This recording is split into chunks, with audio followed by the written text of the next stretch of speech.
Assalamualaikum warahmatullahi wabarakatuh. Pada kesempatan kali ini, kami akan menayangkan bagaimana proses pelaksanaan proyek kami yang berupa konsep perancangan Smart Tourism Destination di kawasan wisata Danau. Dengan alur pengerjaan proyek, pertama, proses pengumpulan data dan informasi, beserta diskusi, lalu pembuatan proyek berupa konsep perancangan dan buku panduan, dan simulasi pengujian.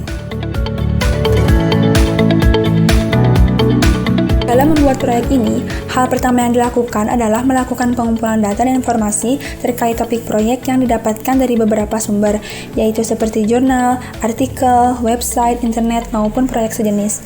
Data diolah dengan cara memilah, menyederhanakan, lalu memetakannya, disesuaikan konsep proyek. Pengolahan data ini bertujuan sebagai landasan atau acuan dalam pembuatan proyek ini. Selama pengerjaan proyek, kami selalu melakukan diskusi. Dengan kondisi pandemi yang mencegah untuk bertemu tatap langsung, diskusi ini tetap berjalan dengan bantuan teknologi informasi yang sudah maju, salah satunya dengan aplikasi berjenis video meeting.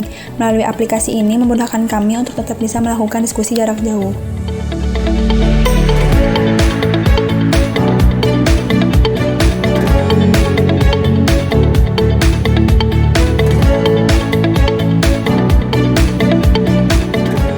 Berdasarkan dari perolehan dan pengolahan data, dibuatlah konsep perancangan kawasan wisata danau berbasis Smart Tourism Destination.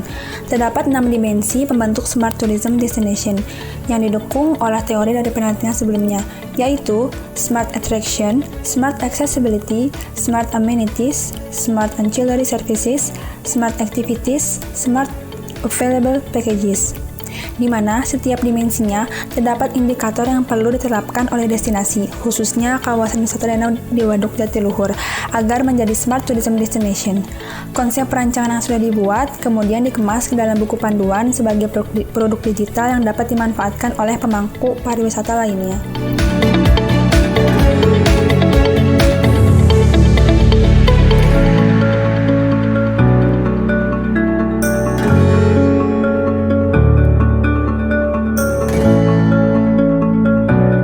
Panduan ini terdiri dari 16 lembar yang berisikan konsep perancangan Smart Tourism Destination di kawasan wisata danau. Di halaman pertama terdapat cover yang memuat judul dan penulis. Lalu halaman setelah cover terdapat 6 dimensi pembentuk Smart Tourism Destination berdasarkan teori dari penelitian sebelumnya, yaitu dari Tran 2017. Terdapat Smart Attractions, Smart Accessibility, Smart Amenities, Smart Ancillary Services, Smart Activities, dan Smart Available Packages. Di halaman selanjutnya, terdapat tabel konsep dari dimensi Smart Attraction yang memiliki indikator hiburan, special event, dan heritage attraction. Di mana halaman berikutnya yaitu penjelasan mengenai penerapan tiap indikatornya yang dapat diterapkan di kawasan wisata danau untuk memudahkan pengguna memahami konsep yang ada. Selanjutnya, Smart Accessibility. Terdapat 6 indikator yang terbagi dua jenis, yaitu mobilitas fisik dan mobilitas digital. Mobilitas fisik terdiri dari transportasi, sistem geolokasi, dan keamanan.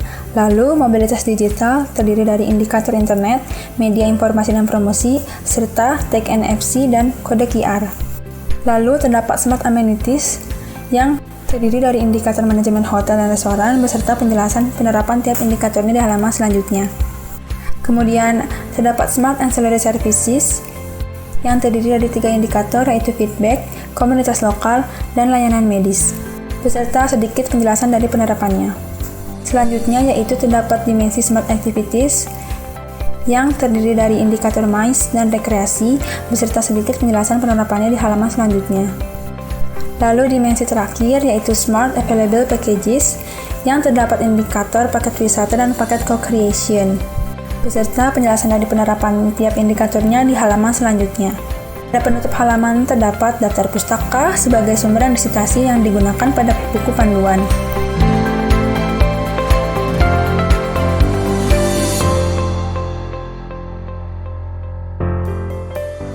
Setelah merancang konsep dan buku panduan, dilakukan simulasi pengujian dengan cara mencari proyek sejenis yang dapat menjadi perbandingan sekaligus menggambarkan produk yang dibuat. Proyek sejenis yang dicontoh yaitu Smart Tourism Destination di Kota Banska Bystrica, Slovakia.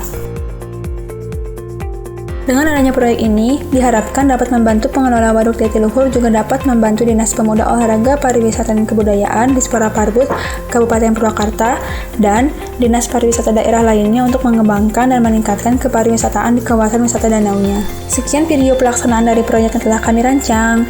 Semoga memberikan gambaran mengenai perancangan proyek kami ya, dan dapat bermanfaat bagi banyak pihak.